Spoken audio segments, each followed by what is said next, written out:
Profanity Nation. Yeah, it's the new era of man for some old school fans with a new school brand. We got money on the mic with the plan in hand. And Stat Pat to his left, they go hand in hand. And to the right, we got Simpster, he putting it down. It's the Profanity Nation, we running the town, yeah. It's the Profanity Nation. Hey, welcome to the Profanity Nation podcast, where we are the voice of the professional fan. Yes, We're here every Sunday, as you know, 8:30 p.m. live on YouTube, Facebook, and Twitter. Joined this week, we have an amazing guest this week, but first let me introduce my co-host, Money Mike. I know you're excited. Yeah, I'm good. As always, we always talk about how excited you are. Yeah, I'm always excited to do the show. It's a great time to get away and be in the studio and enjoy all this. But look, I'm a girl dad. I got someone that broke barriers in the NCAA. Yeah, I would love to hear about it. I'm excited to have her on. Can't wait to introduce her. Stat Pat, how you feeling? Handle it. You know, man, I'm feeling really good. But where are we? You know, we in this bitch. There you go. All right. 100%. And the fact that we here, I gotta, it's my weekly getaway from the wife and the kids. Not saying, hey, babe, I love you. No, it's just your break. I'm just saying it's my break. It's the only thing I got. I don't have much. I got 3 kids, man. I ain't got much. NBA season's coming back soon. Right. And she hates it. College ball coming back soon. She would hate it. All right. With no further ado, let's introduce our guest. Our guest today is Crystal Hogan. She is the first female referee in the nation for men's NCAA basketball. Give it up. Division I, as Money Mike said, breaking barriers. Crystal, thank you so much for joining us. We've so been looking forward to this day. No, thank you for inviting me. Thank you. I'm excited. Yeah, I'm excited. Can't wait to chat. We're going to get your story, find out how you got to where you are and as successful as you are. But we always start our episodes with a little segment with our buddy Marco Nunez, the former head athletic trainer for the Los Angeles Lakers. He's going to go ahead and join us right now. We're going to talk to him about an injury, as everybody heard. Go ahead and let's bring in Marco. Hey, Marco, how you doing? Good. Hi, everybody. How's everybody doing? Good, man. How you doing? Money Mike, I know you've got a question. Marco, you already know where I'm going, man. Hey, so this dude, Chet, you know what I mean? Over there, he okay, hold on. I want to make sure I'm official. Yeah. He has a Liz Frank. I never heard of a Liz Frank fracture. And apparently he's out for the season. Yes. And now the Thunder are asking for a $4.95 million exception because of that. But this dude played in the pro-am. He actually was at the same game where LeBron was over in Jamal Crawford's in Seattle's thing. So what the hell is a Liz Frank fracture? Because I've never. I want to kind of back up a little bit to last weekend, because I think Jeff had asked this question as far as, can teams prohibit from professional athletes playing in some of these kind of like a tournament, off-season tournaments? And I think we had concluded that, hey, I think until either an injury happens to a high-profile player, that maybe at that point teams may be like, maybe this might be a good idea. And I think 24 hours later, here we go, right? Right. They're a star athlete. They're the future, probably one of the what they consider their franchise athletes for the future. Now has what's called a Liz Frank fracture, and it's an injury to the mid-foot area type of thing. So there's a bone in there. That kind of is part of the midfoot, and some of the ligaments get torn. Bottom line is going to require to have surgery. Now, do you have to have surgery to be able to kind of heal from this? No, you don't.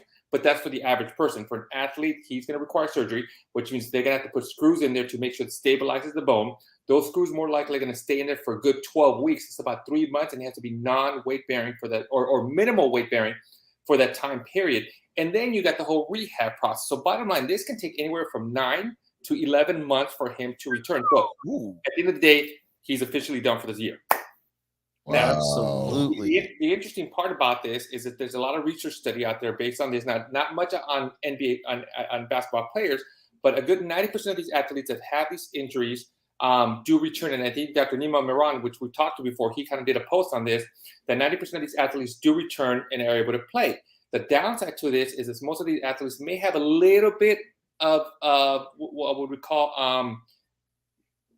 lack of performance either kind of goes down a little bit type of thing, not a lot, but there's a possibility. So we got to be careful. And again, goes back to Jeff's last weekend's questions. Can teams at some point start prohibiting players? We'll see. Yeah. So when you say lack of a performance, I mean, what that mean? He's not gonna be able to jump inside no more. He ain't gonna be able to run as fast, lateral movement. Correct. So maybe some of his vertical might be a little bit because he might not have that push up, his agility, stuff like that, or sustain on that part. So it may be just slightly off type of thing. Anytime you have surgery, or anytime you cut anything, anytime you sprain an ankle, anything, so you're never the same as before. You're a little bit less type of thing. In this case, it's a Lisfranc fracture. He's going to be out, for at least about 9 to 11 months, which is a long time, and he's going to be non-weight bearing for a good 3 months type of thing, or at least minimal weight bearing type of thing. They'll take the screws out, then there begins a whole rehab process type of thing. Doesn't mean that he's not going to be, a top player. He still will be, but there's that potential now. So you have an athlete that you drafted. That was probably you're looking for him to be your franchise player.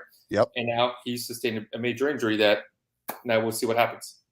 So explain to me that non-weight bearing, because to me that tells me he's gonna lay down in bed for like 3 months, but that's not the truth. So no, a huge cast that he puts on, right. or So he can ride around with that little scooter thing. Exactly. So non-weight bearing means that he has to put no weight, no pressure on that foot. Put it that way. So he can either gonna be in crutches, or like you mentioned, he's gonna be on that little scooter. I think Kobe, when he had the Achilles rupture, he had the little scooter where you put the little foot and you kind of pedal with the other side and you kind of roll around. You go anywhere you want type of thing. So he's still gonna be mobile. He's still gonna be able to get around. He just has to be very careful as how much weight he actually puts or pressure puts on that specific foot. Okay. Can I ask you a question? Sure. How does this compare to some of the other major foot injuries we've seen? I believe Paul George had a major. You have the player over there. What was his name? Played for Boston and they got traded in one of his first games, hurt his ankle. How does this compare to that? And you talking about Hayward? What's that? Hayward. When he had the ankle dislocation. Yes, exactly. Yeah, Gordon Hayward. Exactly. Yeah. How does this compare to that? Because they were out about a season, but Gordon probably never came back the same. Obviously, he definitely. But Paul George seems to be playing at a high level. How does this type of injury compare? But I think if I recall, Paul George didn't he fracture his tibia bone? It wasn't his foot. Yeah, was it? Right? Okay. Yeah, so which is different. Which was the same thing that Julius Randle had. So it was a tibia bone that he fractured. And the thing about the tibia is what they'll do in there, they'll go ahead and put a full rod in there to try to stabilize the bone. So actually that bone, now when they put that rod in there, is actually stronger and sturdier than the bone than the other leg that doesn't have that rod in there. So it has a little more support. So those were kind of tibias. In this case, it was more the foot. Same thing with Gordon Hayward. When he dislocated that foot or the ankle, you had ligament damage, you had screws in there. Whenever that happens, your foot, it's never, I hate to say it, but it's never going to be the same it was. Just like when you cut yourself in the skin and you end up with that scar, that skin is never the same it was before, no matter what you try to do. So you're going to be a little bit less. Unfortunately, Gordon Hayward isn't, from what I recall now, tell me if I'm wrong, he doesn't seem to be the exact player he's still a great player, but not like before the injury. Now, what's the difference? I mean, in this case, what he has going for him is, of course, that he's young. So he has less mileage on those bones, on those ligaments, and so forth. How much does that benefit him moving forward with this recovery process? Yeah, I mean, he can still recover. You can still play great, and I think he's still going to be a great athlete in there, a great asset to the Oklahoma City Thunder type of thing. But now the whole issue now is that there's a little bit of a question mark. It's like, is this injury going to be lingering on? Is this injury going to affect him from here on out? Where before, everybody was happy with him. Everybody was looking forward to him play this coming year. They were looking for the future for him. So now there's a little bit of a question mark. Like, is he going to be that full potential player that we drafted and we're hoping for? So you as an athletic trainer, you ain't really tripped off him because you ain't never gonna see him, right? Because he gone for 9 months. So. You take over, right? The team is now taking over the recovery, or at least majorly involved. I mean, are you going to like where he is, check on him, or you just find out how he's doing? On the contrary. Now the sports medicine staff's going to see him. every single day. He's going to be living in the training room with the sports medicine staff. So he's still coming into the camp and getting treatment and stuff like. Okay, cool. Yeah, He's get the year off. I thought he was just. There was no days off because you're hurt. I thought he was just. This is like school. I have a fever. I get to stay home. I thought he was like, we got to push that clock. Stuff like, look, I'm hurt. No, it's not like, hey, see you in 11 months. No, yeah, exactly. I'll be back. It's the complete opposite. You're going to see him every day, most likely twice a day, as far as to do treatments on him, type of thing, going to his home. Outside that, he won't be traveling with teams, so he's going to have to stay behind. The training staff, the sports medicine staff is going to have to leave somebody behind to make sure they rehab with him, type of thing. So he's going to be on the clock rehabbing minimum twice a day, doing something of that sort. Whether it's either cardiovascular, upper body, he's still going to have to maintain. It's not like he's just going to lay in bed and, hey, you know what, I can't do anything. Yeah, it becomes Zion Williamson. I'm really curious. As a head athletic trainer of a pro team, is there any mental health assistance during this to help him get over it, help him deal with this type of setback? Because that is probably one of the major components. The bones heal, but it's the fear and it's the mental. Is that part of the rehab, or is that sort of up to the player?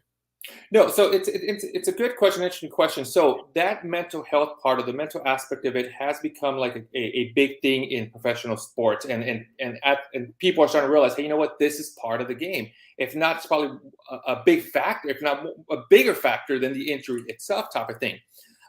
So most teams, if not, I'm not saying, I would probably say every team has a sports psychologist on staff.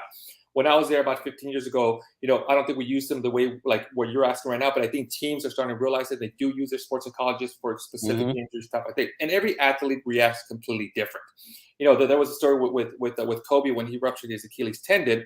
It's almost like, you go through what they call the 5 stages of grief, right? You get angry, you get sad, you get all this stuff. And when we went back to the training room, and the doctors kind of finalized, hey, you do have an Achilles rupture. We can do an MRI, but it's not going to tell us anything that we already know. And within like 5 minutes, Kobe was like, all right, you got angry, got upset, but he went through a state, and then he finally kind of accepted it. And his next question was like, okay, when can I get surgery? I want surgery the next morning. Yep. He accepted it, wanted to move on, understand the process happened, and boom. You have other athletes that don't do that. I mean, long time ago when I worked with the LA Avengers, we had an athlete, a big defensive lineman that ruptured his Achilles.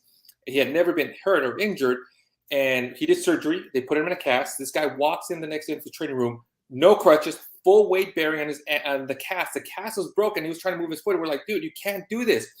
And he had difficult time, accepting this, to the point that we had to call people in to try to help him mentally. But I think now teams kind of realize that they do have it. Yeah, that's an extremely important part. And I think meta is a big reason why that's on the surface and everyone knows about it now. Yeah, it's funny because we always talk about sports, and we talk about, the mental fortitude of these athletes and how strong they are.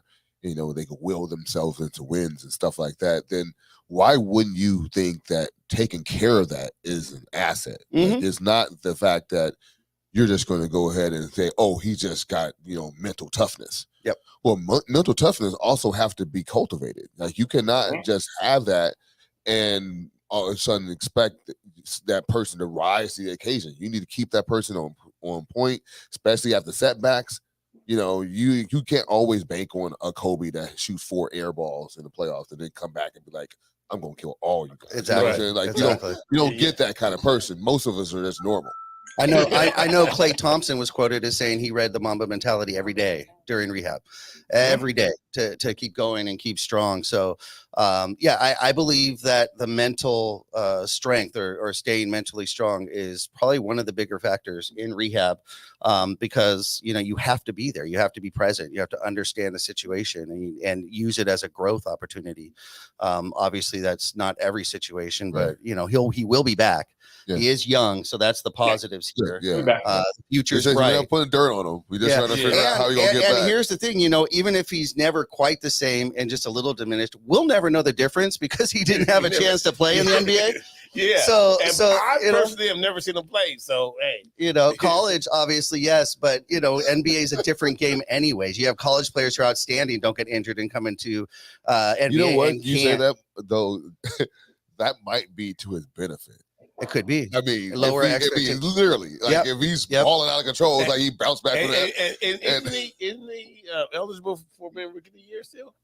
Oh, good. Oh, next year, yeah, Oh, probably God, because yeah, he didn't that's actually tough. play He never again. Yeah, played. yeah, Terrible. yeah. You might be right. Terrible. You might be right. Yeah. Marco, thank you so much for joining us. Can you please let everybody know the best way to keep up to date with what you've got going on?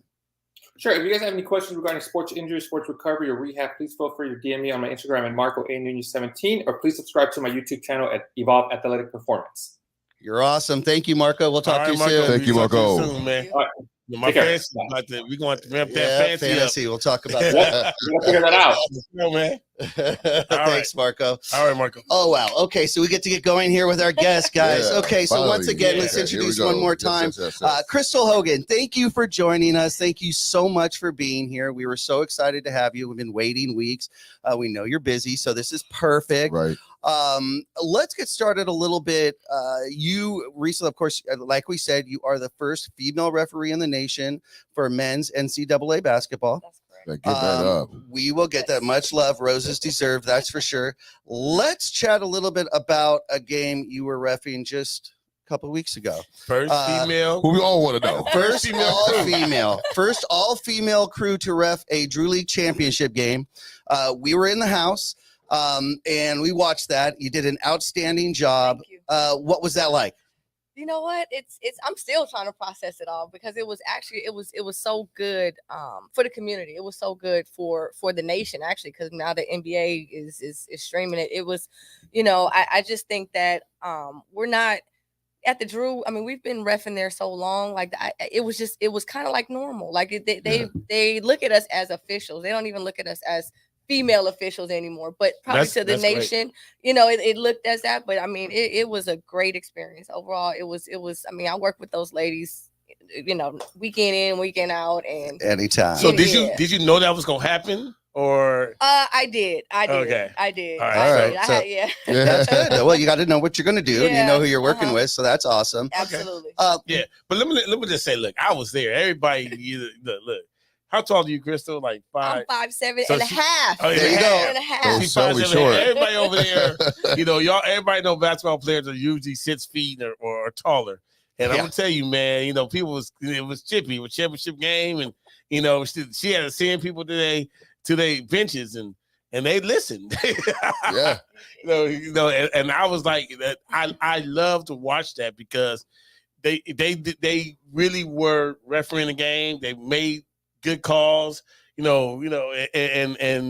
would go and complain. They look at them like, I don't care what you think. This is what the call is. No. We didn't do that. We didn't say we didn't care what you think, because No, it's but important to it's the same. understand that we got to kind of, we kind of got an advantage. I won't say we got an advantage, but you know what? Our communicating with these guys is for women, it's we have that skill. We have that Right. skill where we're able to effectively communicate with the guy, and they're not defensive right away. Yeah. You know what I mean? Whereas if it was a guy, then they'd be like totally defensive. Mhm. But- And I've seen that though, because I would tell you, like, I've seen you ref a couple of games, and I'll see you make a call, and that'll be the call.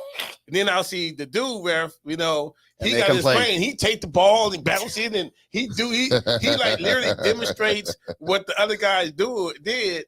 And I'm like, why are you doing all that? Like, just make the call. The call's the call. But Yeah. too, a lot of it is a respect thing too. You Okay. know what I mean? If you respect them, they respect you. Right. And I think that I've been doing it for so long. I've been at Drew since 2005. So Okay. I've been there for a long time. So I've developed a rapport with a lot of those guys. And if I mess up, I'll tell them I messed up. I'll tell you know what, I Right. screwed that play up. You know what? And- You know what? She said that she been in Drew this long. Stat Pat, I'm gonna tell you something.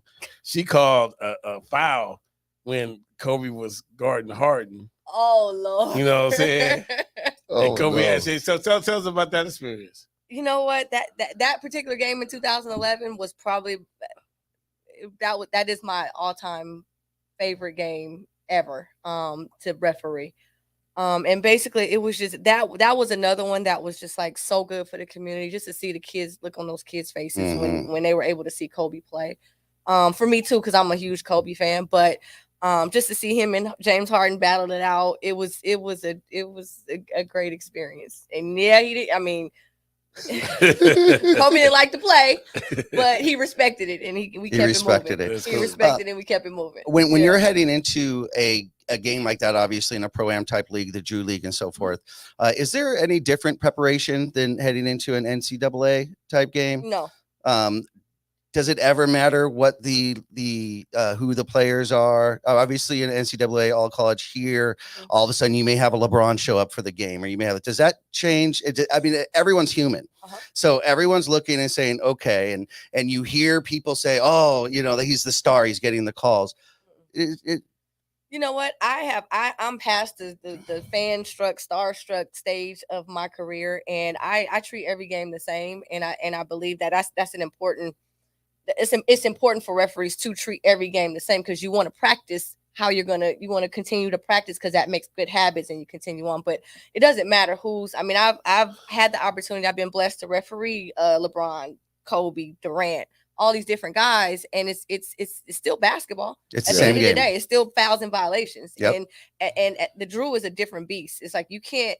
They don't care who you are. Right. You got to come down there and you got to play. Right. It is what it is, and so it's. I go in there with the same mentality. My mental is I'm mentally getting ready on my way to the game. I'm mentally getting ready with my partners. It's the same. I have the same routine. How long do you look? Because you know, I'll go to a G League game. You know, because we're close, and obviously in the Drew you're close. Man, I've been trying to follow y'all position. Like one be at the top, one be here, one be over there. Yeah, explain that real quick. And then they go and say, okay, so now this one run. Now then they go baseline, and I miss it. I'm like, okay, cool. Right when I think I got what y'all position gonna be, y'all all of a sudden change it. And then this person over here, Pat may call the foul, then you go get the ball. I'm like, how do they know? It's like choreography to me. I mean, seriously, like it's like choreography. The funny part is you probably ain't never gonna get it, because every different league pretty much have different rotations. Okay. The NBA is different from the NCAA college. Okay. The NCAA college is different from WNBA. The women's basketball is different from men's basketball. It's different because in a sense it's like a triangle. It's basically a triangle. Okay. And in NBA, basically, whoever the calling official is, they go table side. Pretty much. That's just that's how we rotate. Okay. But in the lead, if we're in the lead on the baseline, we basically go wherever you got a LeBron matchup on the post on the other side, then we going over there. Wherever that matchup is, we have to go strong side. Wherever the ball is, we're going strong side. Oh, so man. It's just and then those other two just rotate. It's just you come down or you go up, depending on where this lead goes. The lead dictates everything. Triangle offense. It's triangle. Triangle. We just keep the players boxed in. We gotta keep the players boxed in. Yeah, because I was noticing how like one person would run the baseline or not the baseline, the sideline, and somebody would like come like pretty much to the 3-point line. Line extended. Yeah, right there. Extended. So I see. So we learn these terms now. And then they go. Yeah. See, you see that, and I didn't notice anybody do like kind of like. You guys do that? Like somebody run the baseline to come under. We don't run. No, we just sideline. It's baseline is going to be like the 3-foot post up mark on the baseline to the other 3-foot. Like basically the key. Okay. And if the lead comes over here, this person that's up here, they go up to the top. Okay. And then if that person goes down. Yeah. That person goes back. That person goes up. This person goes back down. Okay. It dictates the lead dictates where the two outside officials, whether they go up or they go down. Perfect. Oh, okay. All right. I got one more question. Like it's a silly question. Like the turnover though. So say you run all the way down, and all of a sudden they turn over. Damn, I got to run all the way back. Like, do you get annoyed? I'm serious. I'm like, damn, that's part of the game. That's part, I just ran down here. Now I gotta go back the other way. Like you gotta get your pivot in order. Yeah, you know what I'm saying? That's why you just call a foul. So you can stay there, don't have to run back. A foul. I'm too tired. You were going to foul. Sorry. I mean, I'm just look. I mean, we gonna get more to serious about your story and everything, but these just little, like I said, we're the reason why we're Profane Nation, because we think of this weird stuff that go on. Well, the fans think of it. We're fans. Throw it out there. You know what I'm saying? Like I was like, she just got down, or he or she just got down. Then they got turned around. Like hold the ball for a second. Because see, you know what I mean? Because then when then they're in their set, then the referees are in their set. They ain't cool. All right, now we good. Now we go. We looking for a foul or double or carrying or whatever, you know. But then that back and forth, like, oh man. Yeah, we just gotta adjust. If the players move, we gotta move too. I have a question. When you brought up obviously that you officiated the Kobe Harden game way back in 2011 and so forth. Yes. nowadays Harden's known for drawing fouls in a certain way, and not everybody agrees with the way.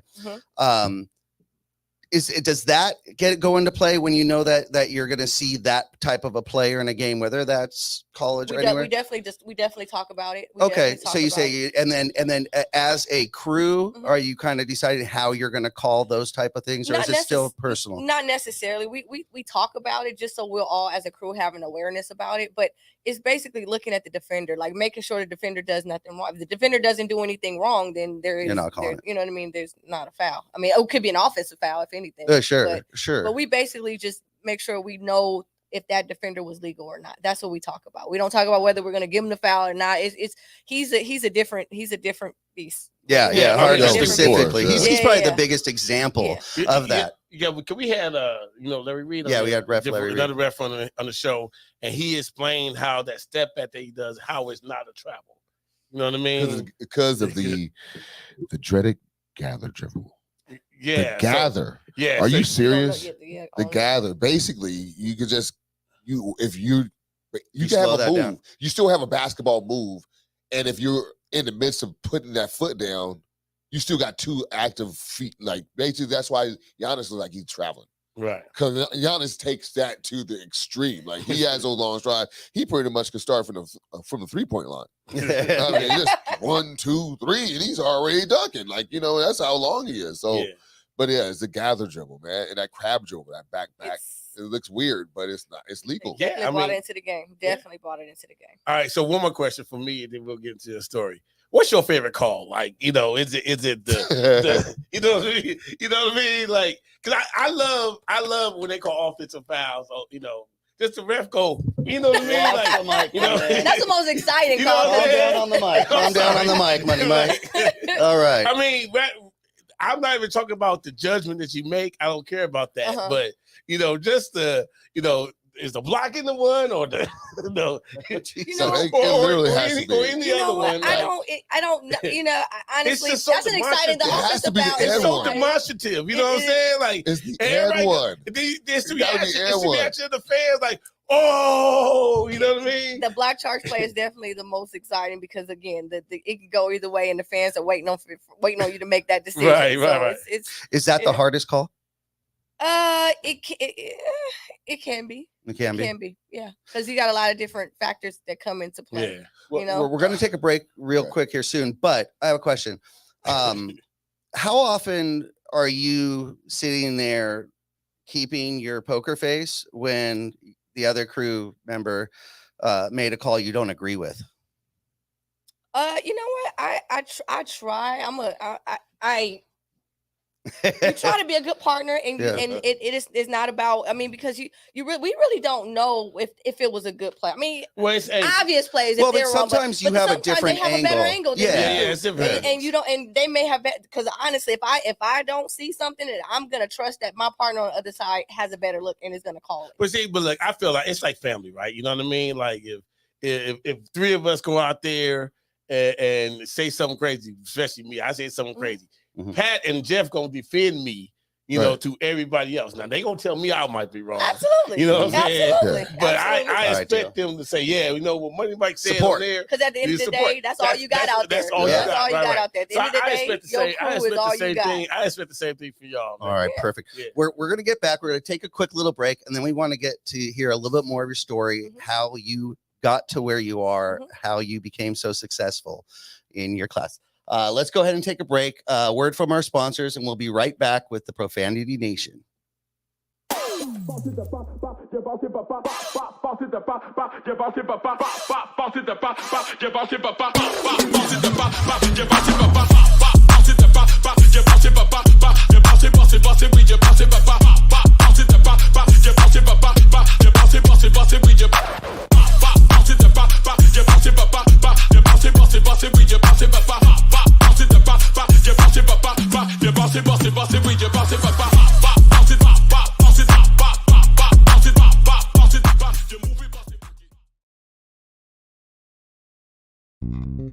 United One Protection Services. With over 30 years of experience, United One Protection Services has more expertise and knowledge than the other security companies combined. Residential, commercial, municipal, or institutional, United One Protection Services does more than just security. We protect your livelihood. United One Protection Services.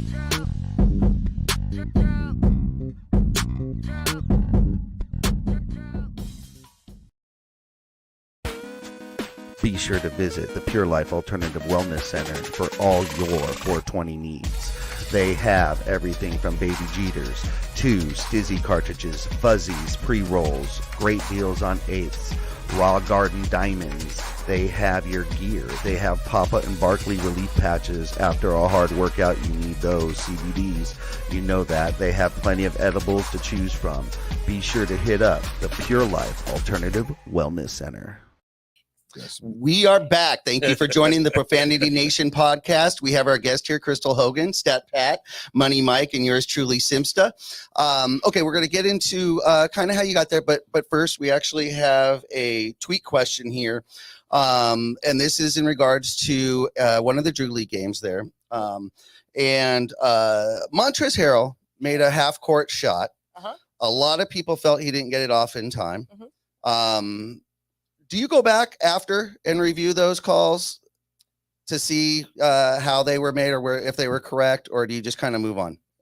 You mean after the game? After the game. Oh yeah, I do. I look at tape after the game. Where now that it's being streamed, I do go back and look. But in the midst of the game, there's no monitor for us to go look at, and we all thought it was good. So it is what it is. It is what it is. It is what it is. Yeah. Call it, and you play with it how it is. And I believe he got it off at point 2. I mean, I again, I'm not perfect, but I believe he got it off at point 2. So. That's good. Do you ever see or have instances where you have the star player or some of the try to intimidate like the referee, and say the referee do succumb to some of that intimidation to give them like maybe favorable calls because they were not strong enough in the moment? You know what? It happens. It happens. And that's male or female. That's we're not. all human. That's just ref. That was just refs. Never was about. It was just refs. referees. I'm talking about her, not her. I'm talking about the male, which is basically whoever that guy is, and beat anybody up in there. Exactly. You know, it happens. It has to be the nature of it has to be the nature of the position. I think how many actual players in the heat of the moment think that they really caused a foul? None of them. You know what I'm saying? Right. None of them. They're perfect. They never foul. No, I didn't do They it. never foul. We will hear, and then they be like, They do this. Wasn't me. Wasn't me. Right? You know, but that's actually You're that's the another great question. I mean, as an official, you have to get annoyed when one team is constantly complaining, And it's just, because even the crowd saying, just play the game, get off the refs, just play the game, stop complaining. It's not the refs. Again, it has to be human, but as a professional, you're able to set that aside. There's definitely a way to handle that. Okay, but it's experience has taught me ways to handle those types of situations. Experience. Let's get to that. All right. Yeah. So you are a Compton native, born and raised in Compton. So you are local, LA proud. What was that like growing up in Compton, and how did that lead you into refereeing basketball? Well, I know you played. How many sports you played? You played multiple. I played. Well, this is the funny thing. I didn't start playing sports until the 9th grade. I was a total late bloomer. I mean, my grandmother raised me. I did not start playing sports till the 9th grade till I got to high school. Okay. And I played basketball my first freshman year. Basketball, softball, volleyball. Okay. Track. Nice. I tried it. It just wasn't my thing. I couldn't do it. But I did play all those sports. My freshman year. Okay. So at Dominguez High. So I went to Dominguez High. Okay. Beautiful. And was it a love at first sight with the game, or something you kind of? No, actually, it was not. Honestly, one of my best friends actually encouraged me to go and try out because she wanted to try out, and I just went because she went. I didn't care about it. I mean, I didn't know anything about sports at that time like that. So, but we had a coach, and times are different now. We had a coach that was a football coach, but he took on the JV basketball coaching position as well. And he was super intense, but he took us under his wing, and he knew nothing about basketball either. But he learned like we learned, and we were out there doing football drills, and it was more like he kept us together. It was more like a team, like a real team. Like he kept us together, and it kind of made me feel like I was a part of something. Okay. And that right there, I think, is why I stayed. I mean, it was hard though. I mean, bleachers and all kinds of. It was hard because we was doing football drills. Sure. But the fact that we were, the fact that we were all learning at the same conditioning. time. You're like, what is this? Oh, This is basketball. Football. He's like, I don't know any different. Run. Yeah, running at halftime, doing push-ups at halftime. You know, y'all were tough though. yeah, no, Take a lap. but we all 100%. grew together, and it became a more family oriented type thing, and it was that's why I stayed. Albert Turner, that's why I stayed. How did that, being a player in high school sports, turn Mhm. into officiating? Well, you know what? I fast forward, I end up going to a junior college because I couldn't pass the SAT. I think my daughter tripled my score. But anyway, It's okay. Congratulations to Our her. kids always do better than I us. That's the I goal. went the long way around, which is fine Yeah, because yeah. everybody's journey is different. Absolutely. So I ended up getting a full scholarship to Long Beach State. Okay. Oh, beautiful. Played at Long Beach State, didn't do the best at Long Beach State, but I got 2 degrees. I have a degree in criminal justice and a degree in psychology. So I have 2 Nice. degrees at Long Both of Beach them State. very helpful. No, y'all don't understand how much it's helped. Oh but yeah. I was gonna say Oh, both yeah. very helpful. Yeah. That's part of your other job too. Yeah, yes. Yeah, yeah. So end up meeting Kevin Cutler at Long Beach State. He's an NBA referee now, but he started he was a coach, assistant coach at Long Beach State. And after I graduated, he came to me and was like, you know, you got your daughter. I just had Taylor. He's like, it's a way to, you know, stay in the game and you want to referee. I hadn't even thought about like referee. I didn't even look at the refs when I played. I couldn't even tell you who ref most of my games. And so I started there, and I was in 2002. So I started reffing in 2002, and it just kind of, You just kind of liked it. I loved it, actually. It was Really? a way for me to stay involved in the game. And I was able to use, in the game, like I tell ex-players and student athletes all the time, like you're already halfway there. If you played the game, you know the game, all you got to do is learn the signals and everything, and you can make you some money. Mhm. Not a bad, Yeah. application, so. Right. So, and the love for the job in the sport is what kept you Yes, going. the love for the sport, because it saved my life. Growing up in Compton, you know what I mean, and the fact that I was on that team that I was on, it kept me from going Family. left when I could have easily went in a Right. whole nother direction. So basketball kind of saved my life, and I think that the love that I have for the game of basketball, and now with officiating, I'm. So you started what at the high school level? I started at the Probably- high school. I started at the high school level, Long Beach unit, which that's pretty much where everybody starts at to get certified. And then you kind of start going to camps and things like that around the community. So I went to a few camps and got hired working junior college basketball. And so that went well. And then ultimately got hired by Violet Palmer, which was I amazing to love me. Violet. We've been trying to get her it was- here. I love Violet. Trying to get her on the show. She became the WCC coordinator. Yeah. So she hired me. That was big for me. Like, it was huge. So I started working women's Division I. Okay.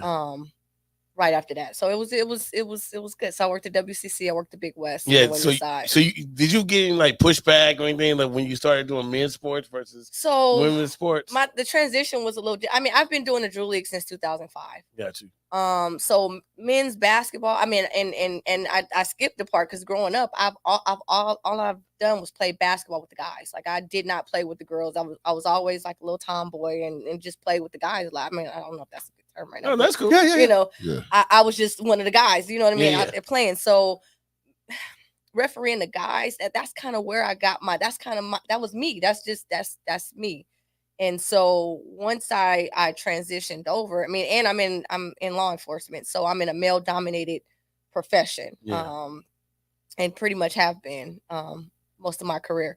But just the whole men's basketball, that's just, I don't know, it's something in my brain that I just kind of need that. I need that challenge. Mm-hmm. So I was actually prepared to what can I say? I was prepared to just quit women's basketball. And when she graduated from high school and she went to Hampton University, and I was like, I'm not getting everything that I need out of this. I'm just not happy. Like, I really just kind of want to just focus on my daughter and just ref the Drew. I just ref the Drew every summer and I'll be good. And then I got a phone call. It was nothing but God's will. I got a phone call 2 weeks later asking me if I was interested in working men's basketball. Put it in the universe and it came. That's how it worked. That's how we're firm believers. Like, wait, what? Because it wasn't heard. It was unheard of. Yeah. You So know what I you mean? never even really applied. You were just literally So I love that because what I envision is somebody actually kind of was scouting you. You know At what the I mean? True. Yep. At the True. Yep. So they actually were watching you, Oh, see wow. what you was At the True doing, League. and seeing how you was handling certain stuff, and they were like, "Who is she?" And we need to get her. We need to get her over here. She's good enough.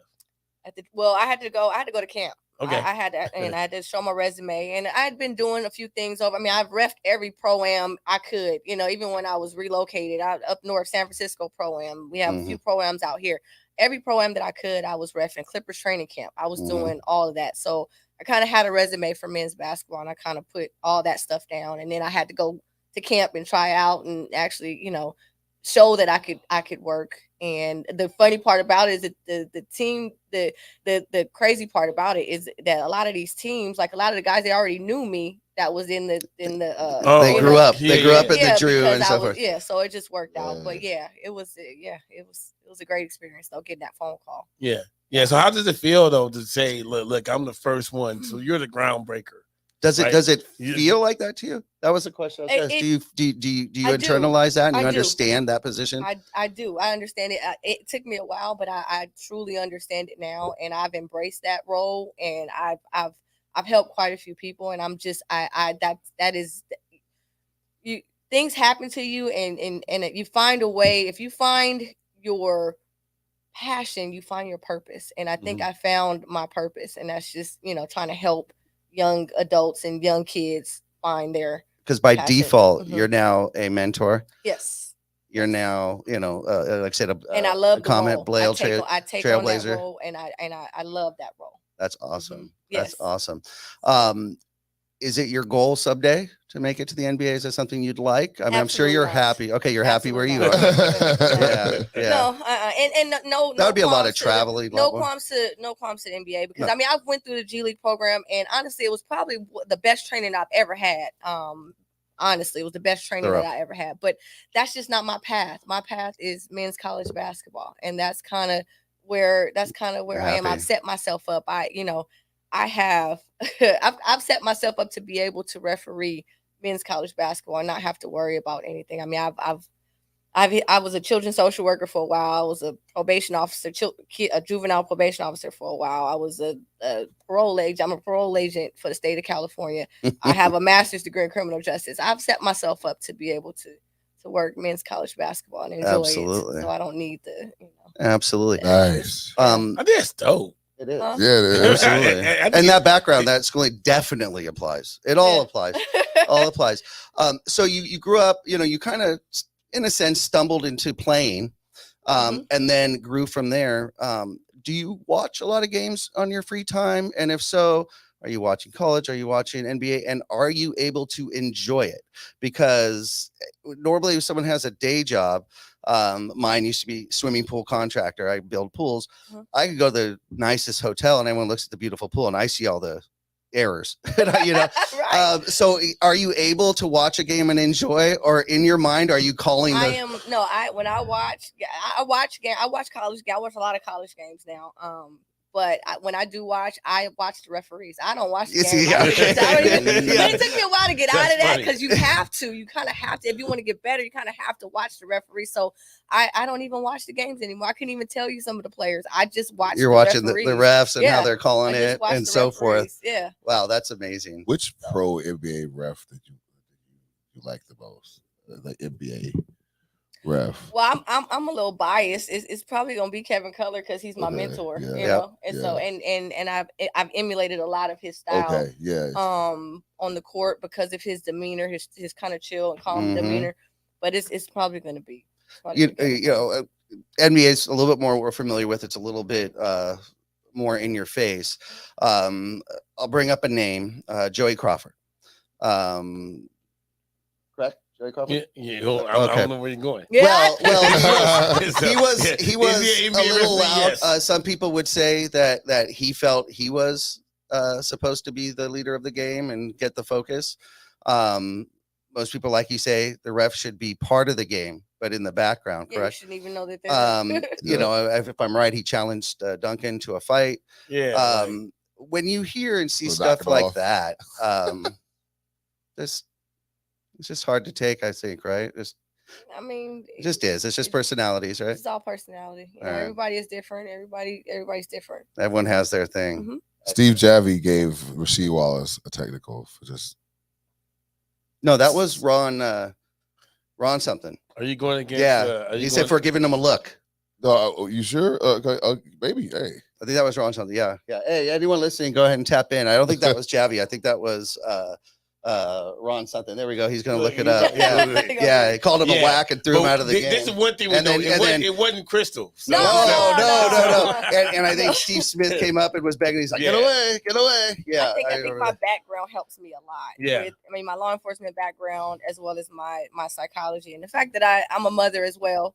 I think that helps me a lot on the court to deal with certain situations that can easily be elevated and so I think that helps me.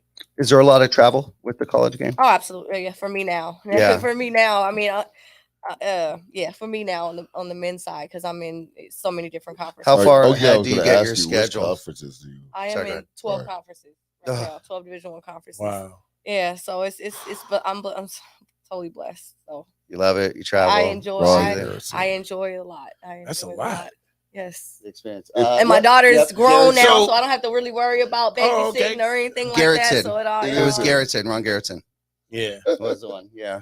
So how does we don't want to the schedule, like your flight schedule, like are you doing the USC game on Monday back to back, and then you're doing a Connecticut game on Tuesday? And it just depends. Yeah, it can be. So it's just random like that. Mm-hmm. So they don't go, okay, you're gonna do all West Coast or all East Coast. No, it's your availability, whatever your availability is. And my job has been so good. I mean, I got coworkers. I'm looking at the thing like Wilson, my coworkers on there. He's been the best for me. So I have coworkers that are very supportive. So I can just kind of just do my thing and it's worked for me.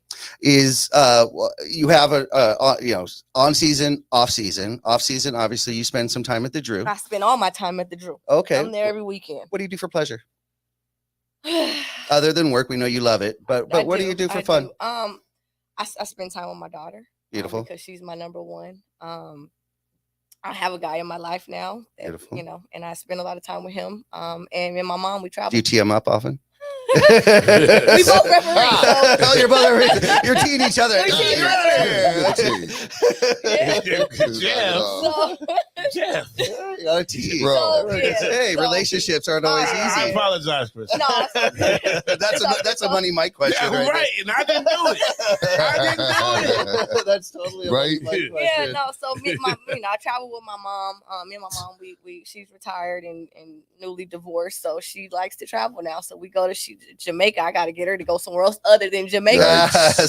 She likes it. So I just kind of family. I got little nieces that are now my babies because I'm done. Yeah, so. It's beautiful. I think it's cool that because see, you travel for work and then you travel for pleasure. Well, my best friend is a travel agent. She's a probation officer, but she's a travel agent. She's the best one in town, so I can go wherever I. We're just winning at this point. I guess so. Because you rack up the miles. Yeah, we just winning. So you have plenty of miles, I would think. Yeah, because I would get tired. I said, man, I want to be at home sometimes. Yeah, right. I spend time at home. I got my little nieces. I spend time at home. I do, but I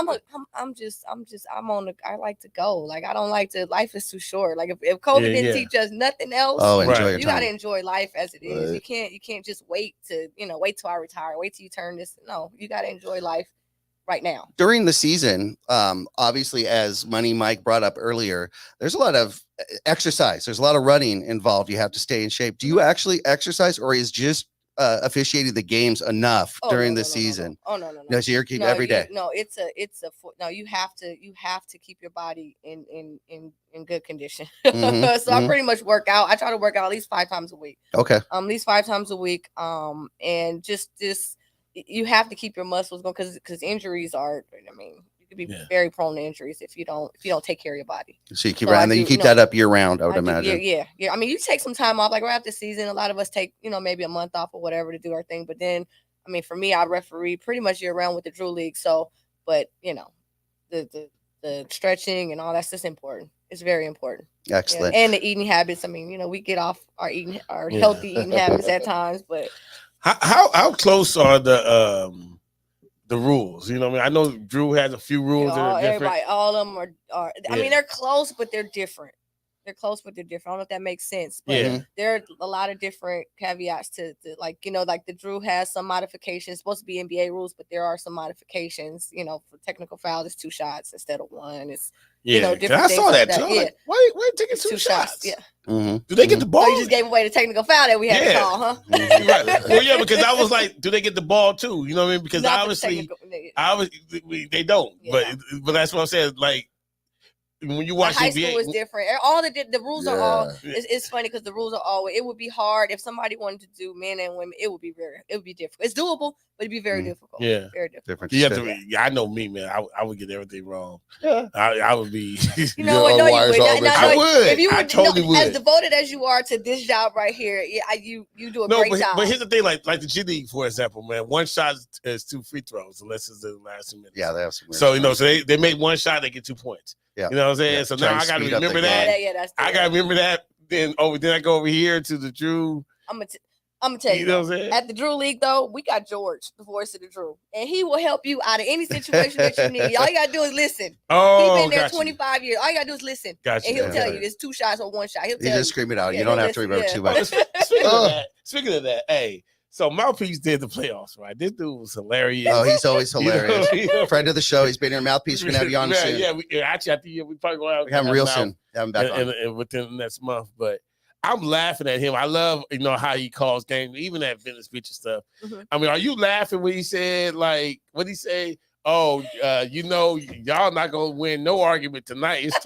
It's three women referees. You know what I mean? Like, can you laugh? You at won't even that? get a word in. He said. He's like, He's like, can we have you a laugh full at that female when ref crew. he You said guys that? won't even get a word in today. Yeah, we're human. You know what I Yeah. mean? We're human. And it's some fun. of the stuff, and it's all in fun. And some of the stuff I Oh. heard, but some of the stuff I did not hear until I went back and watched the game. And was like, He said that. And then 'cause you probably didn't hear that it was really amazing because it was all women refereeing, but it was all women scorekeepers too. yes. Oh yeah. Right.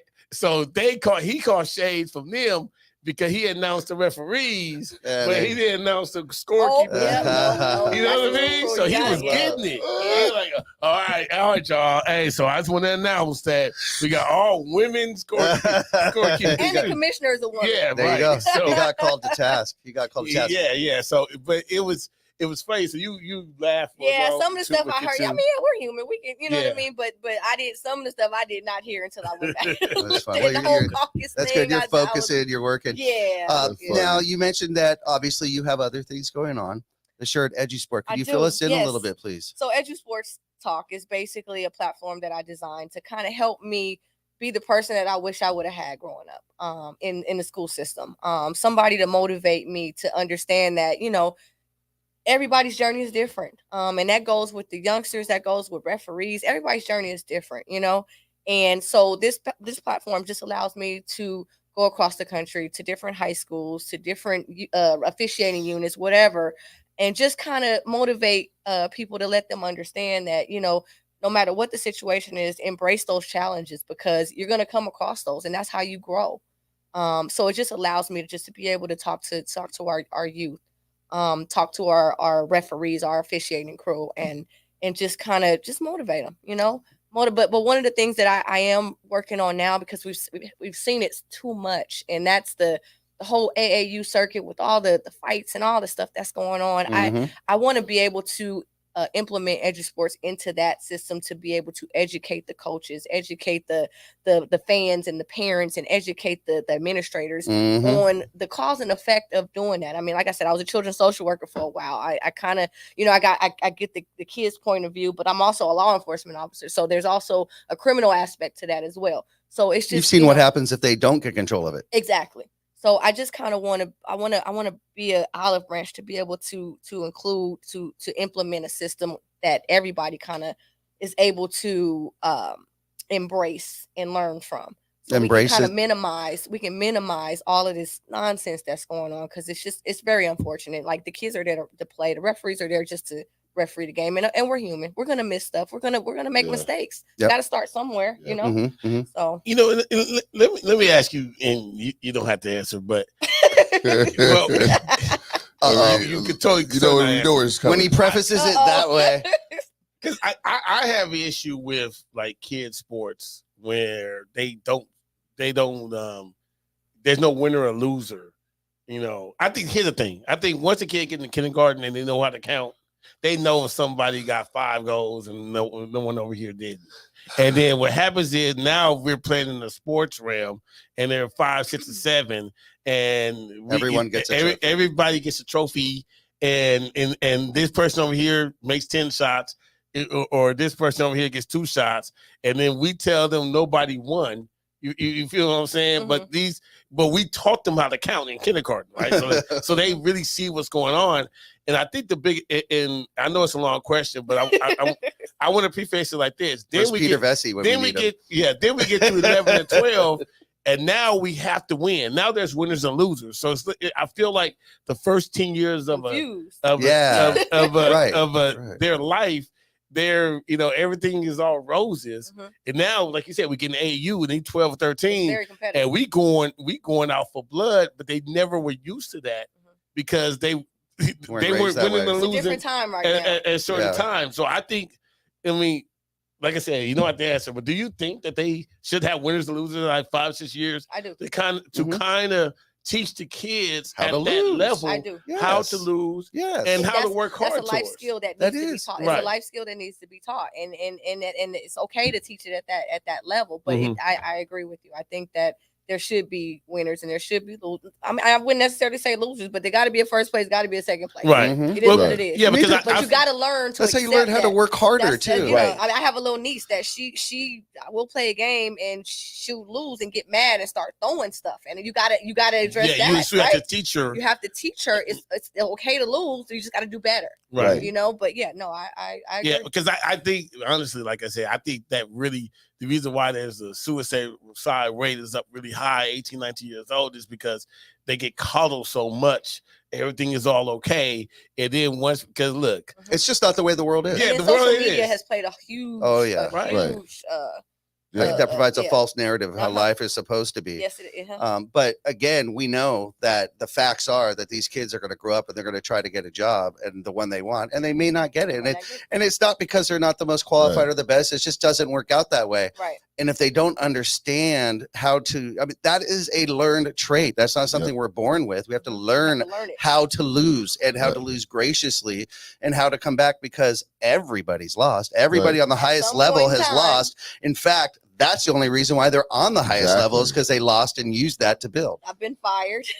I've been laid off. I've been fired in all different categories, professional and basketball. And at some point, you have to. It should motivate you. That's a motivator. It should be a motivator. Exactly. And you have that person around you, that coach. That's when that coach comes in and is supposed to say, "Hey, we didn't do it this time, but hey, let's do this. Let's go run some bleachers or something." But it's true. Like I remember, like my daughter, she was on the soccer field and she was moping around. Like she said, "We're gonna lose." I'm like, I told her, "Well, you don't be the reason." And then she went and scored a goal. And I'm like, okay. There we go. Now she's not the reason why they lost, but she wasn't the reason why. And because I think what happens is, like we've always said, that these kids that's really good and have talent at 5 or 6 years old, you can see that. Why do they want to work hard if they get the same thing as the one that's over here, playing in the grass? You know what I mean? So, it's and I think, but the parents, I think, don't realize that. So when they put them in actual competitive sport, it may be the reason why, they're so angry and fighting for the kid, because the kid doesn't really know how to. Yeah, so that needs to be addressed, and I'm hoping EduSports will be a factor in trying to help that's a great program. Yeah, I was thinking about because building resilience and building, perseverance. Those are qualities that you would want to have in any stage of life. Absolutely. I mean, if you get a job, that's what employers are looking for. How can you handle adversity? Yep. So, and it was I forgot her name. I hate that I forgot her name. It was a coach at Duke basketball. It was a female. And I saw a video and she was like, "We're training you how to deal with hard things. Basically, how do you deal with hard? How do you deal with it? How do you handle? Can you handle hard well?" That's what she said. Can you handle hard well? And once we find out that you can do something hard, that you can handle it, what we gonna do? we're gonna make it harder. Yep. Cause we gotta keep putting, because we just chiseling right here. We just go ahead, chip it away, because you have to build that up. And so it's going to be great to have that kind of like that focus in It's not about the competition, and it's really not about the winning and losing. It's about learning. And sports, especially as a youth, is really the first opportunity you have as that youth to be part of a team, to realize, because in class you're usually doing individual things other than some small projects, but this, you're now on a team. It's not golf, it's not tennis, it's a team sport. And you could be the best player, but if you're not passing the ball and getting your other team involved, you're going to lose. You need to learn how to give as well as take. And that's the first experience they have. That comes with winning and losing, disappointment, happiness, disappointment. If you don't have disappointment, how do you even know what happiness feels like? You have to have a point of reference. It's so important. This has been amazing. Every episode we finish with a segment we call Money Mike's Out of Bounds. Money Mike's going to share his thoughts or opinions on a topic, and it's easy. He just wants to know, are his thoughts in bounds or out of bounds? Money Mike, you've got the mic. All right, so Crystal, this is a custom to our guests, and we had Black Pearl in a couple of weeks ago, and look, big shout out to Black Pearl. Sorry, y'all. Black Pearl Elite. Y'all did your best. Y'all lost the championship. It was not Crystal Hogan's fault. In no way. They got there. They had a great year. Oh, they played great. They'll be back. They'll be back. Our guy Hef said, man, next to the NBA championship, the Drew is important. Is the next best thing to the NBA and they championship. Get rings now. And they get rings. Yeah, they get rings. Yeah. Right. So I kind of was thinking about that. I was like, do I want to be a nobody on a good team like Adam Morrison, for example, and get a championship ring on the Lakers? Or do I want to be an MVP at the Drew and win the championship and get the ring and everybody know me? Which one would I prefer? So am I out of bounds to say I would prefer being Adam Morrison and win an NBA championship ring versus being an MVP and win a Drew League ring? Let's start with stat. Yeah, I would take the Adam Morrison route, and only because because we were talking about Adam Morrison right now. There's one reason we're talking about. You're talking about like you're the worst player with the ring. Good light or bad light? You got a ring. Like, nobody knows who this guy is, right? Have you ever heard of Adam Morrison? See, exactly. But he has a championship ring. Okay. Nobody knows this guy, but they knew him in college. But street culture, though, culture, like, you know what I mean? Like, all around everybody in LA that know basketball, street culture, know the MVP of the Drew League that won the championship, right? If they did. So would you? That's what I said. So I think I'd rather have an NBA championship ring. Upon it. I'd rather be a nobody NBA championship ring than a star in the Drew League. All right, with a Drew League ring. Let's go with our guest, Crystal, and you can do a pass if you have. You can pass. I don't need to pass on that one. All right, cool. I'm gonna say I want the latter. I'm a Drew because you know what? I'm being a nobody. That's just I got the Mamba mentality. I'm gonna work hard. I'm gonna do my thing, and I'm gonna be. The Drew League championship is what. All right, so I'm out of bounds. Yeah, you're out of bounds. I'm going out of bounds as well. I want to be the contributor. Yeah. I want to be the participant. I don't want to just ride the pine and grab the ring. Look, hey Mike, you know what? They gave rings to most of the Lakers staff too, even the customer service reps and so forth. So you could have been them, and they're great because we love our staff, but being a competitor, you're in sports, that's what it's about. You want to be there, you want to have a part, you want to know you contributed it, that when they look back and say, why did this happen, that you had something to do with it as opposed to warming up the pine. We're gonna go, you're out of bounds. If I had my whistle, I'd probably go out of bounds. Exactly. She go kick me out the game. You'll get ejected. Out of bounds. That is awesome. Okay, well, this has been wonderful. We've already expired our hour of time. But please let everybody know the best way that they could keep up with EduSport Talk online and keep up to date with what you've got going on. You know what? Everybody, please go to crystalhogan.org. All the information is there, and look forward to linking up with you guys. Absolutely. Be sure to go there, crystalhogan.org. That's where you're going to Yes, get more yes. information, find out what's going on. And if you'd like, you could probably reach out and see if you can participate if they need something Oh, from you. absolutely. That's what she's there for. I'm here to collaborate and do what I can. That's awesome. Pretty good. That's awesome. Fulfilling your role model and mentorship role. That's perfect. It's amazing. This has been an I amazing. just want to say congratulations to you for all your accomplishments. Thank you. You know what I mean? And like, many more to come. Yeah, many more to come. Tip of the iceberg. Like, you really are amazing. You know, when I discovered you, I was like, oh my God, I gotta have her on the show. Yeah. Like, it's I'm a girl dad, you know. Tell your girls I said hello. Man, Definitely. I told my daughters, like I said, y'all watch the show tonight. I got her on there for you because I want you. The fact that you were actually able to go out there and break barriers on things that people don't think is able to be done is like really amazing. So one thing I will say is that thank you, but you know what? One thing it can be done as long as you stay true to yourself and true to your values and you stay humble. Absolutely. It can be done. It That's can be beautiful. done. And many more barriers to break. Absolutely. For women, that's for sure.